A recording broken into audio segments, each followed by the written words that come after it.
सांगलीवाडी येथील टोलनाका ते बायपास मार्गावरील कदमवाडी परिसरात रिक्षामध्ये घालून वासरांना कत्तलीसाठी नेत असल्याच्या संशयावरून रिक्षा पकडण्यात आली। यानंतर सदरची रिक्षा जनावरांसह सांगली शहर पोलीस ठाण्यात आणण्यात आली। सदरच्या रिक्षामधील 3 म्हैशीचे आणि 3 गायीच्या वासरांची सुटका करण्यात आली।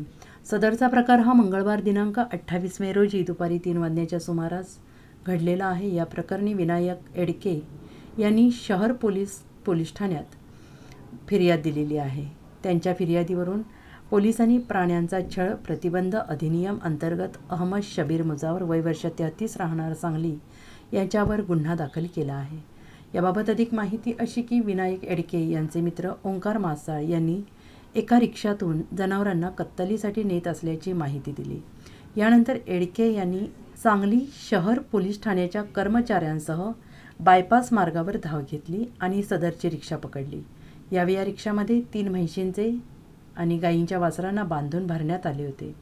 यावेळी संशयित मुजावर याला ताब्यात घेऊन रिक्षा शहर पोलीस ठाण्यात आणण्यात आली। यानंतर जनावरांची सुटका केली। या प्रकरणी एडके यांनी फिर्याद दिलेली असून त्यांच्या फिर्यादीवरून शहर पोलिसांनी गुन्हा दाखल केला आहे। Bureau report SBN Marathi Sangliwadi.